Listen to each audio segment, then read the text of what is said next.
listening to Inclusive AF with Jackye Clayton and Katee Van Horn. Hello, hello. This is Katee Van Horn. And this is Jackye Clayton. And I just was about to click leave meeting. That was gonna be helpful. Don't do that. Don't do that today. Maybe tomorrow. They got it. 11 meetings today, Jackye. How many meetings do you have today? I have had 6 meetings today. 6 so far. Okay, good. Yeah, I have 2 more after this.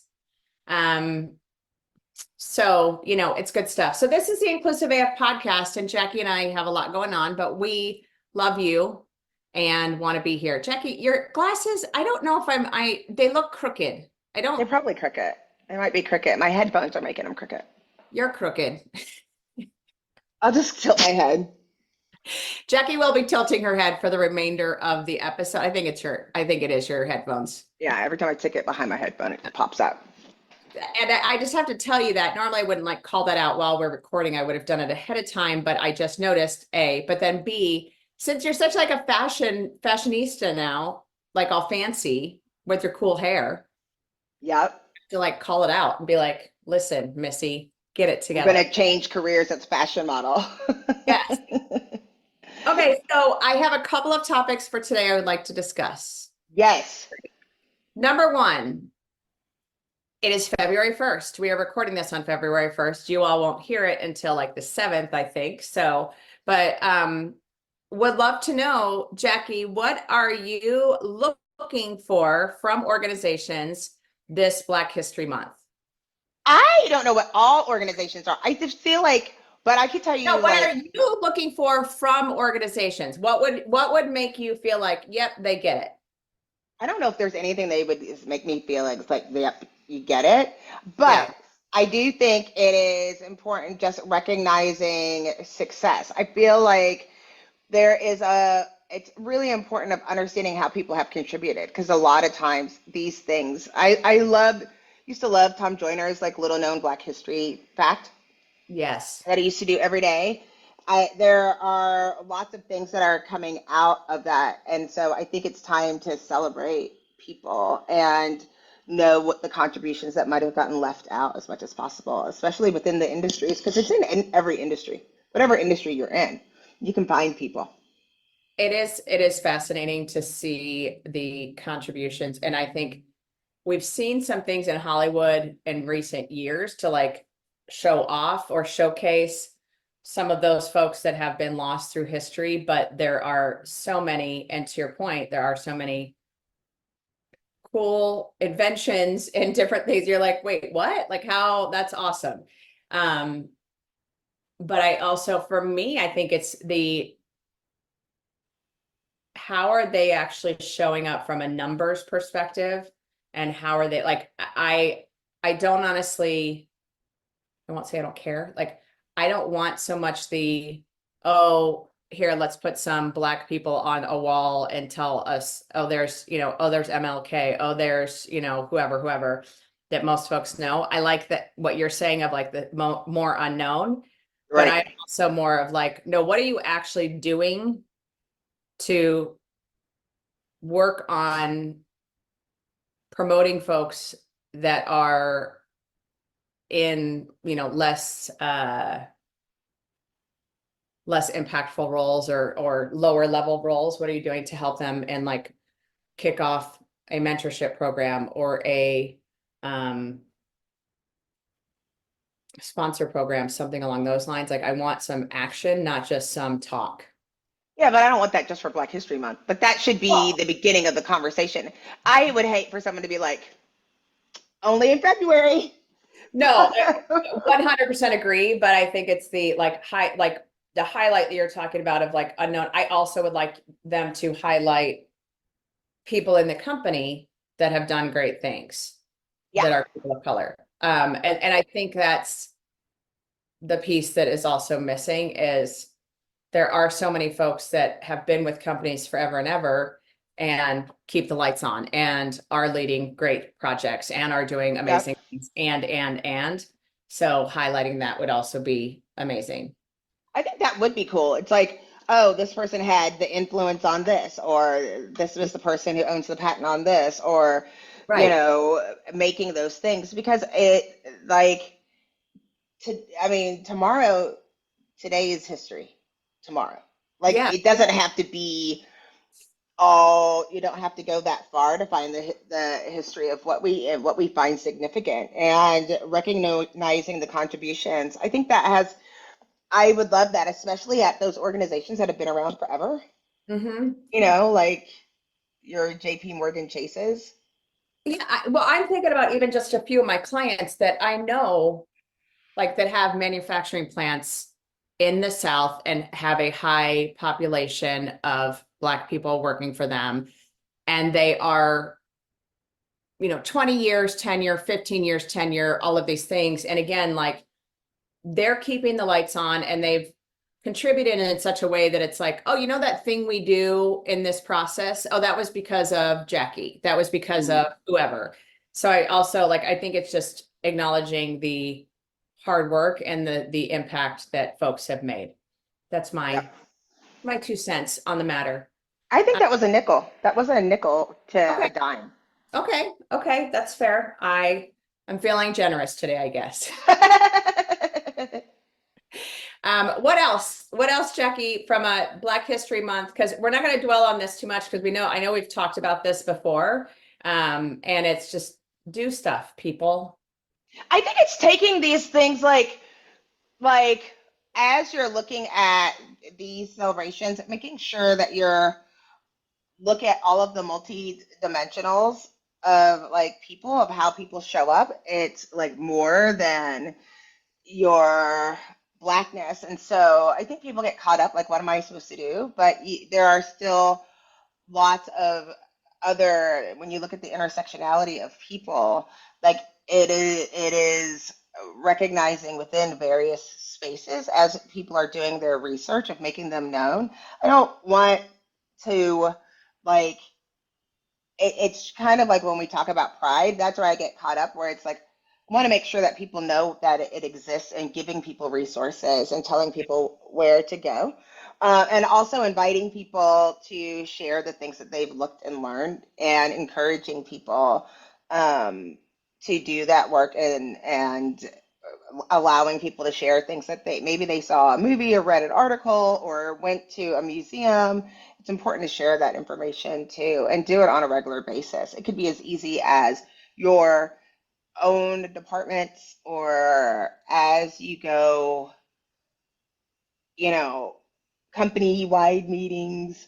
Um, and I think that so many people are like, what are we supposed to do? What are we supposed to do? But there's something going on every month. And the point of these things are to bring awareness.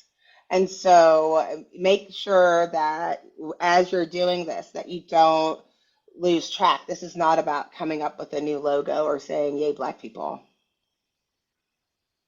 Agreed. you know? Yeah, yeah. Um, okay. Next topic I would like to discuss at this juncture. We are Yeah. at the time of year that folks are planning their annual performance reviews. And obviously, I know Textio has a dog in this fight, if you will. And so I will, we can call that out that obviously you might have some bias in how to focus Yeah. on bias in annual performance reviews. They're technically a sponsor under duress, right? There It's you like go. There you go. Yes, there you go.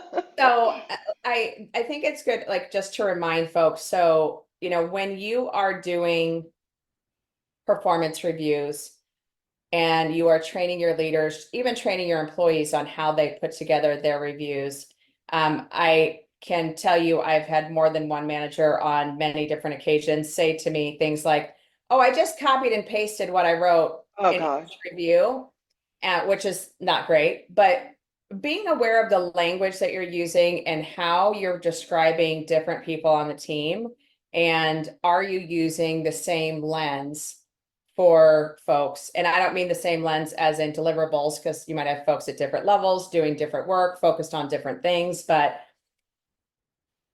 being very thoughtful. Like have had the fortune to work with the Clayton Institute, which is not called the Clayton Institute anymore, out of Stanford, and they did a review of all of our performance reviews and the language that was used by leaders, and it, you know, goes back to the same thing that we've been talking about for years and years of women, people of color are described in ways that are very much not as positive. Whereas, you know, for, and this is again, not to ding white men, but white men, it's normally they're very assertive, they are a go-getter, all of these things, where for women and for people of color, it's, oh, they're aggressive, they're, you know, the angry Black woman, they're the, oh, they don't get along with anyone, that type of thing. And so there's that like bias of, are the ways that we're looking at talent the same, regardless of who the person is? Let's start with this. Go. Have you updated a job description? Like, do you know what the person was hired to do?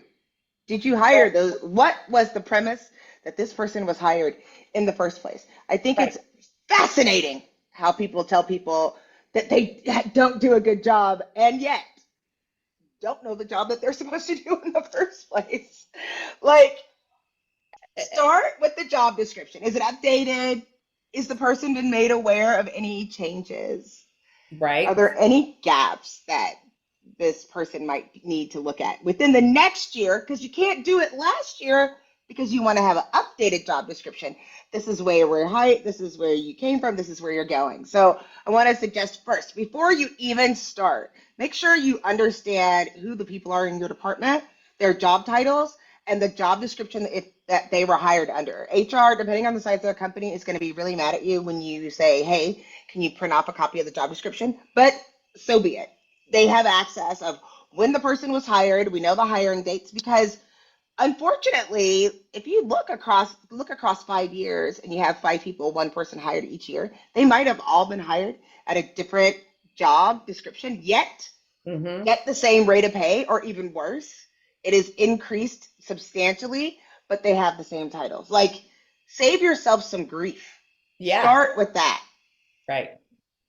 You know, and going through so that when you use the job description as a reference point for the feedback that you're giving in reference. And that will help you in advance before you make some major mistakes and going in and saying, like, you know, giving somebody a bad review. If you're basing it on the job description, and just make sure that that doesn't have the bias language in there in the first place, so that you're giving a reference to the activity. You're judging their activity and not them personally.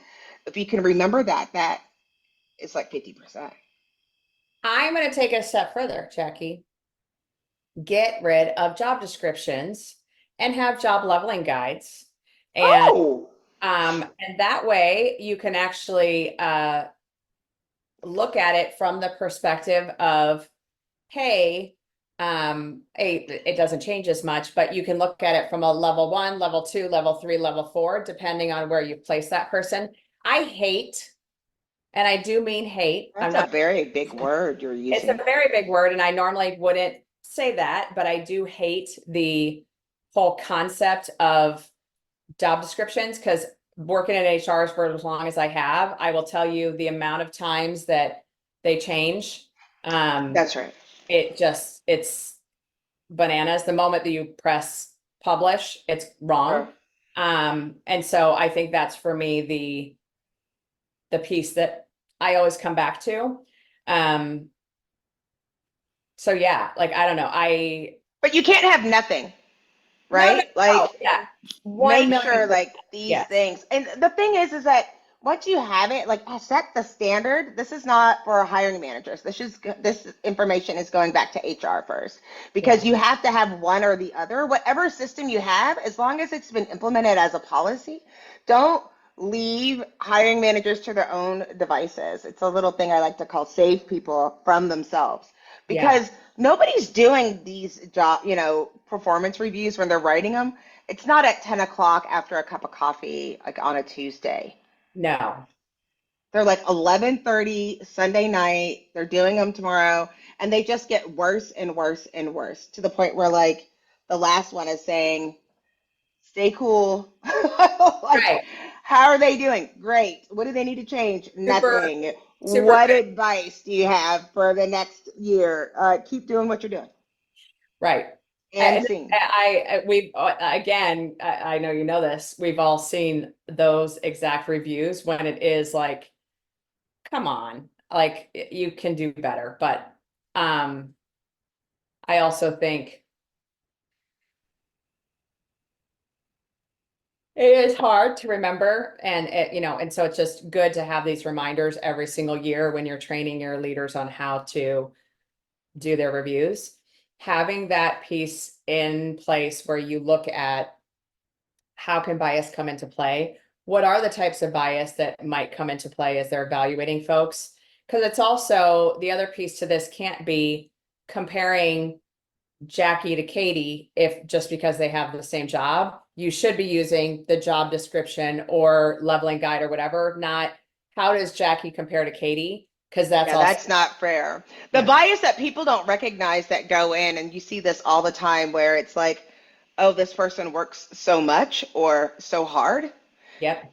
The bias where it comes in, and I think this is important for people to know, is that like me, like, oh, always willing to give up, always ready to travel, jumps into all these things. I don't have young children, right? I don't have any reason, I don't have anything pressing at this point where I can't go do what I need to do. And so when you do that, that means you're almost penalizing people who do have children. That's where the bias comes in. And then when you reward that, regardless of what your policy is, that's where the belonging piece goes into play, where people don't feel like they belong or they're not being included. And I don't know, we should talk more about how bias does show up in performance reviews because I think people don't recognize, oh, I'm not supposed to reward people for doing a hard job. Yeah. No, that's not exactly what I'm saying.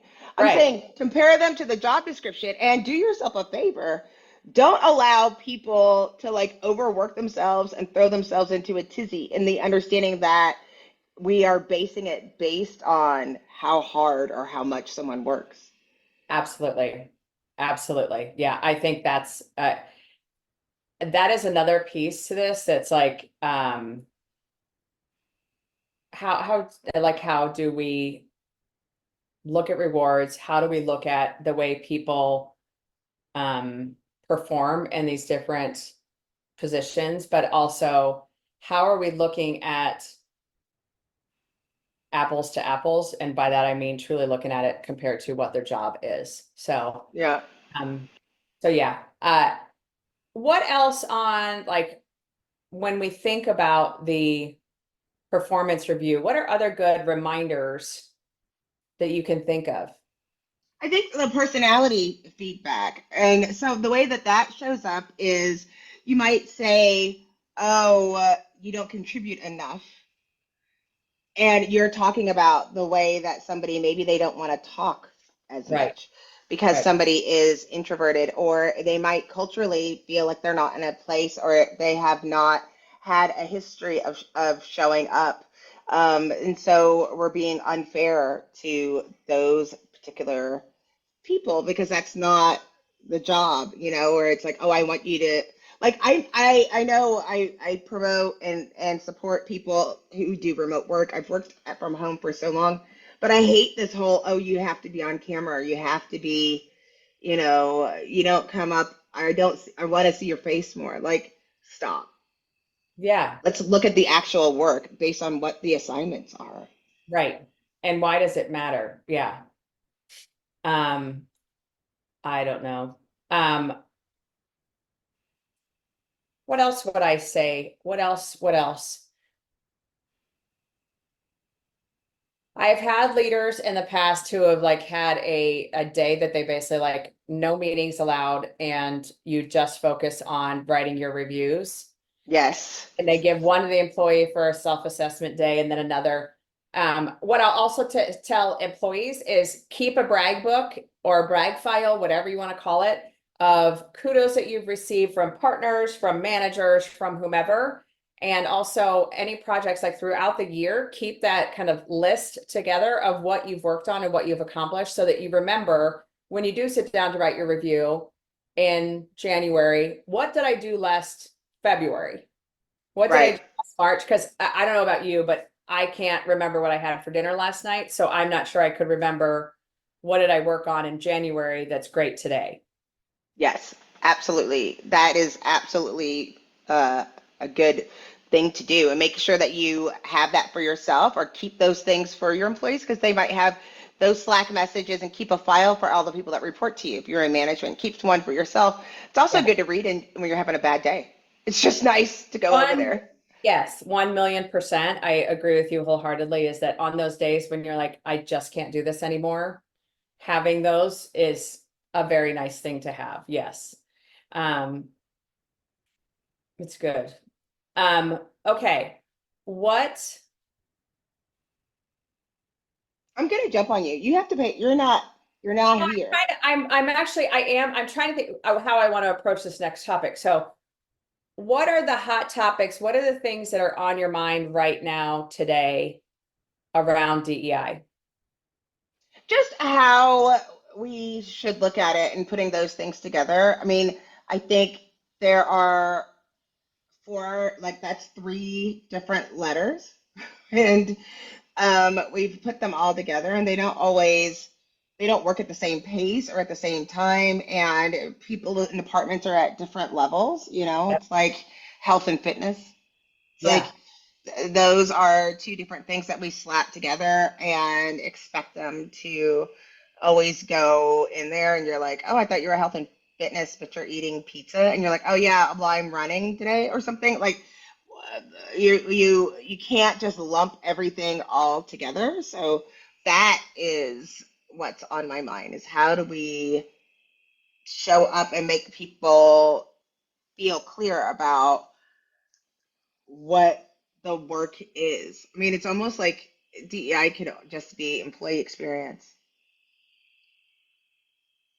100%. That's why I think both you and I go from that inclusion first approach, where it is like, what is the experience someone has when they are sourced as an applicant for a job? What's their experience when they come in for the interview process? What's their experience when they're onboarded? What's their experience with development, with all these things? And I think if you always are looking at that from an inclusion first lens, Oh, yeah, I mean, my whole thing and what I have been known to say is that if you aren't, if you're using systems that were not intentional that everyone feel included, then someone is being excluded.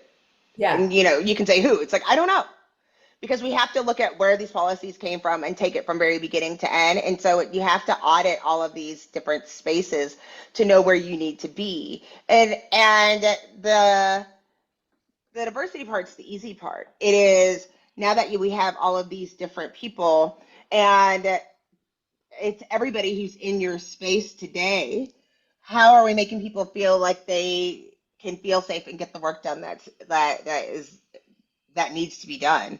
And so it's like, how are we including and how are people showing up? And so it just takes making sure like we're doing this with intention. And so these are the other people this is how this benefits. I think about sidewalks. We've talked about it so many times about, first it came like, oh, we need people with wheelchairs so they can go take all these sidewalks. And then we see people with strollers, kids with bikes, people who are older, all of these different groups of people that are benefiting.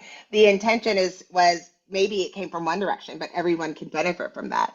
And so it's looking at it from multiple lenses is what the most important thing is, because the point is to not have anyone feel excluded. yeah. And I think that's like, it's an unintentional, that example, it's an unintentional positive situation, but it's looking at it from that angle and from the other angle of, by doing this thing, whatever this thing is, what are you also taking away from another group or from another person or whatever? So it's also looking at inclusion from like those different, I'm going to say groups, which is not, but like, Personas? well, no. So it's funny that you're bringing that up because I was having a conversation about personas and, marketing and sales always like to have those personas, as we know, Hmm. but a lot of times it does put a not so inclusive bent on products, and you leave people by the sidelines that maybe you're not going to then sell to or not focus on, and you lose money. Or they do that on purpose. Or they do, Um, yeah, because another there's that too. also possible. But Yeah. I do think like it's funny, a little fun fact. Back in the day, I used to sell Tupperware, and it was really funny how like we were practicing selling bowls. I'll never forget this example. And the like head like Miss Tupperware USA was like, all I remember, I fancy that I don't remember all of it. And then all of a sudden she goes like, "It's a Barbie pool," and I was like, "What?" Like everybody, they like the whole exercise was like, "How many ways can you sell this bowl?"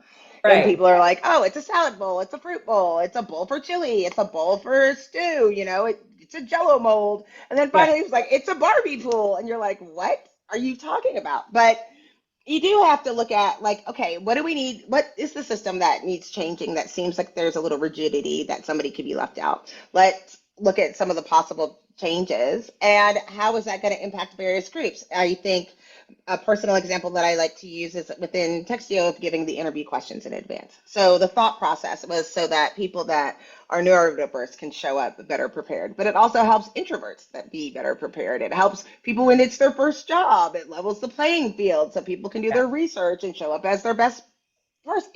It gives people a chance to practice and it allows us to get more from them. We can dig in a little deeper because they've had a lot of, like there's all of these benefits. Yes. We're hiring faster. We can look more at the skills, do skills-based hiring, all of these things. And so I think it's important that everyone look at, like, again, the policy is we want to make this as inclusive as possible. Take it from beginning to end and look at the different places where you can make the experience more equitable among different groups. That is something that you have to do on a regular basis. And people feel better knowing that somebody is doing that work. Amen. And having someone focused on it, but also everyone should be thinking about it. But yeah, to your point, like I mean, this, like there's so many times when even the most kind of basic things. Hey, we're having a town hall. Okay, well, let's make sure it's not all men speaking. Hey, however we're showing up, like making sure that not everyone, like that there is diversity showing up in different places so people can see that diversity and know. And is anyone going to go, "Oh, you guys were very intentional with who presented because you wanted to make sure there was diversity"? They're going to go, "Oh, it's great that we got to see 2 or 3 or however many people that weren't the same people every single time."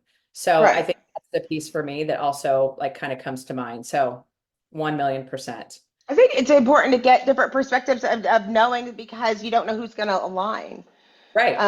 or what's going to resonate. It is, it's just like in the ways and methods. The people will have different approaches. They'll have different types of slides, different, if they use them, different methods and different tone. And it's just important that in order to make sure that everyone has a part of it, you want to do it in multiple ways and multiple voices. That makes sense.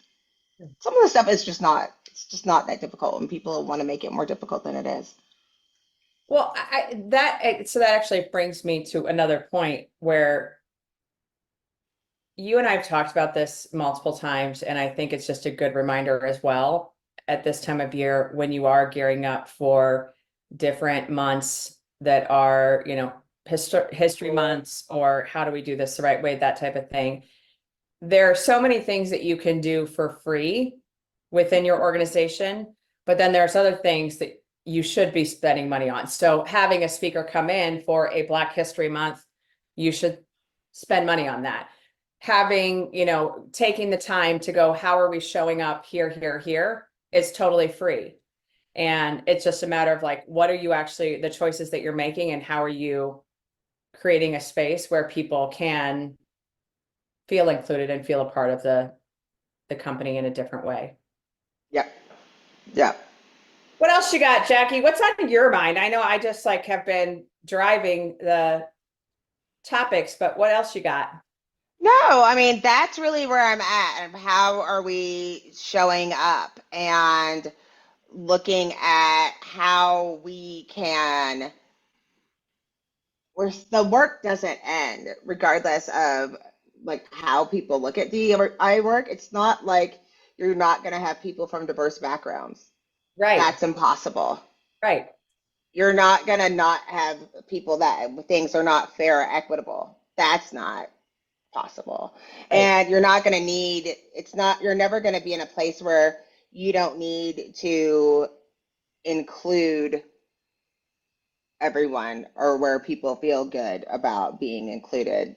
So there has to be ways of getting the work done. And that's why I was like, we're looking at a full employee experience. That's the part that's really on on my on my mind about how people are doing that. And we have to see how what is going to happen as a result of people going in with that. Like, we have different frames of reference, and no one's being clear of what that is, of the definition of what makes people feel like this is like what are people afraid of when it comes to DEI?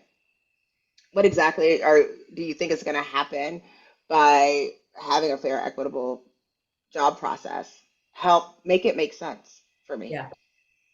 you know? I, I think that's a piece that I am baffled by right now with so many of these things that we're hearing kind of with the politicians and whatnot of like, oh, like Elon Musk, DEI must die. And you're like, then you don't know what it is. Like that, then you actually would fall into a category of folks that we would want to protect or that we would want to provide a safe space for. The fact that you don't understand that is baffling to me, but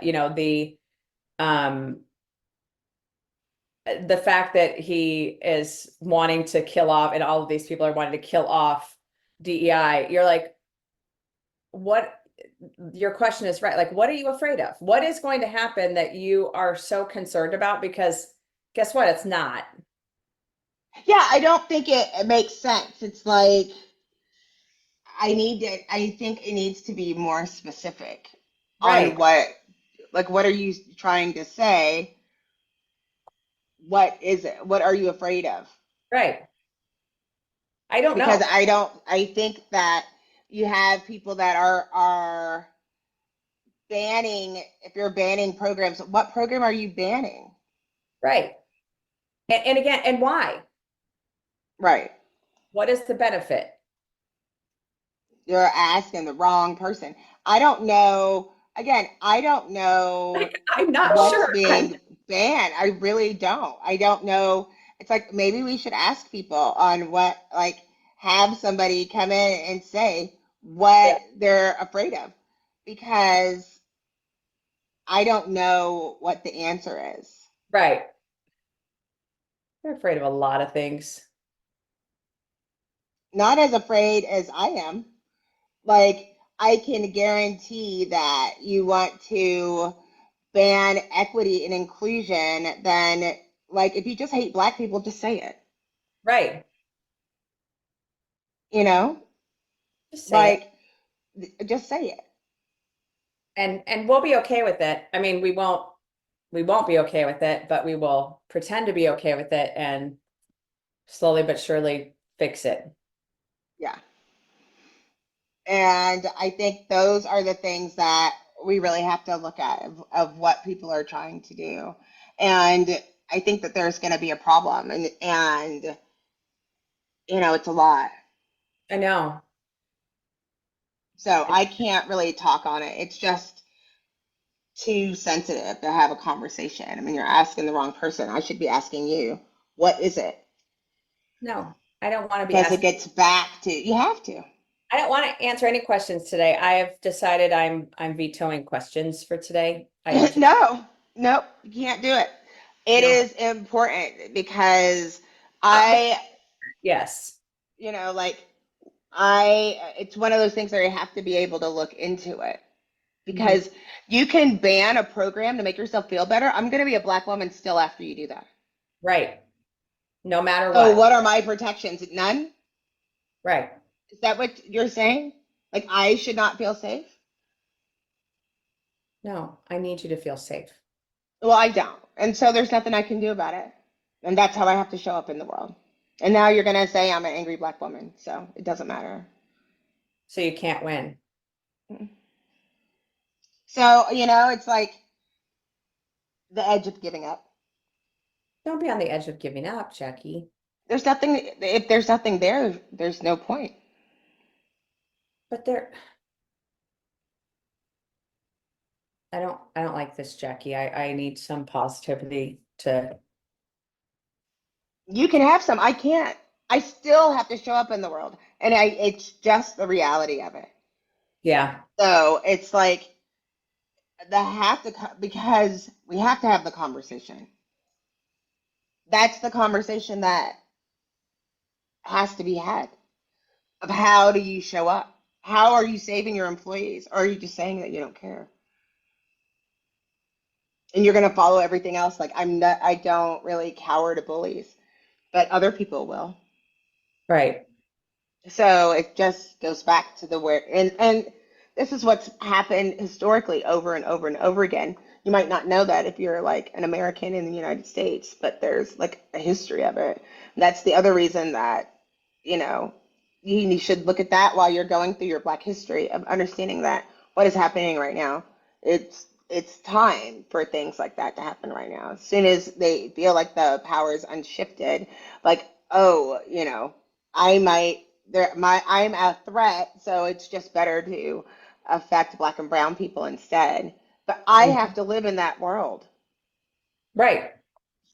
So, you know, it's one of those things where I have to make a determination of where to go or where to feel safe and how to show up. You just need Because no to, one's going to protect me. I will protect you always. Thanks, Katie. I always protect you. That's my job.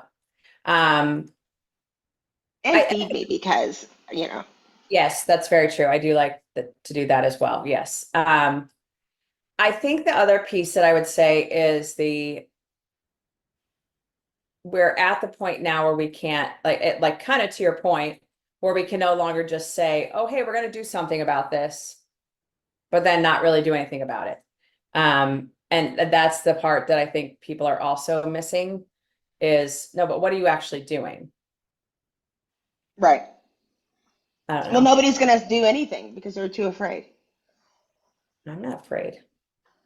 I know you're not, but, it's like how there are enough people that are, and that's what's going to, be important of figuring out how we do those things. Mhm. Yeah. Oh, And so I think those things are there. And so we really have to figure out what we can do for employee experiences because all of this is going to happen and come back. Um, and I think those things are going to be important. yeah. And we just have to keep plugging along was the other one I would say, because I think that's the other piece that I feel like we're at this point of exhaustion about everything and we have to keep pushing and Someone does. someone does, not you, someone does. Well, I I, mean, just in general, it's like somebody's going to have to figure out those things. And it's like, I don't know who it's going to be, but it has to be more than one person, right? it does. And that's the kicker where people are going to be looking to people like us of like, how can I do that? And the answer is figure it out. The answer is let's talk about it. Let's continue talking about it, I think, because Yeah. that's the other piece. I don't think there's a one and done answer, as you know, as we all know. No, there's not. I mean, and everybody's at different levels and their companies are at different spots Yeah, and the impact is yeah. different. Penny would like to say hello. By jumping on top of my tummy. I love you. Yes, I love you. Okay. Um, Y'all can't see this if you're just listening, but Katie just got mauled by a dog. it's got, it's true love. She loves me. She loves me the most. All right. So, Jackye, what are you looking forward to this week? What's coming up for you? What's exciting? Well, I'm going to go running on Saturday. I actually ran this past week. I'm kind of excited about it. It was actually kind of fun. The weather has been lovely here. So I've been spending time outside. Wait, it has to be coming. It has to be coming your way because I've got overcast, nasty. So I'm sending it to you. It can't stay here. I'm sick of it. Good. You have I like. anything exciting planned? I mean, I'm waiting for Galentine's. I'm excited about Galentine's. Do you want me to tell you what's exciting? So this weekend, I'm going to actually go to a play or actually a musical, Jagged Little Pill at Gamage. Oh, It's a musical based on Alanis Morissette. Alanis Morissette. And one of my girlfriends invited me, and then we're going to do a Galentine's book club for the book club that I'm in, and it's a book that I would highly recommend to anyone that is a book lover. It's the Seven Husbands of Evelyn Hugo. If you haven't read it, it's very interesting, and I won't say more than that because I don't want to ruin it for anyone that will go read that. And also I have been able to work out again. So much like you, I won't be running because if I fall when I run right now, I'm not dealing with worse issues with my elbow, but I am back to at least riding a bike and that type, or, a stationary bike at the gym, and walking the dogs. But I will be staying off the mountain for a while still until my elbow is completely healed. So Yes. Well, at least we're both getting some of that activity. I'm sorry that it's overcast, but I know it'll change. yeah, I'm sure it will be sunny within the next hour or two because that's just how it works here in Arizona. But all right, my friend, we love you all that are listening. We miss you all if we haven't seen you in a while. And also, I would like to just extend, I know we have some friends recently who have unfortunately been impacted by reductions in force across multiple organizations. And I'll speak for myself, and I'm sure Jackye feels the same, though, that we're here if you need to talk, if you need to cry, if you need to laugh, we're here. And we'll send any leads your way that we hear about. So do reach out to us if you are looking for resources or if you're looking for a shoulder. We appreciate you. This is Katee Van Horn. And this is Jackye Clayton. Bye. Imagine how fast we could solve the world's biggest problems if more SaaS startups would gain traction sooner. Welcome to the Tech Entrepreneur on a Mission podcast. This podcast is dedicated to sharing experiences from B2B SaaS CEOs who are going above and beyond to deliver change that is noticed. You will hear their secrets and learn what is required to build a SaaS business that the world starts talking about and keeps talking about, and how to overcome the roadblocks to do so.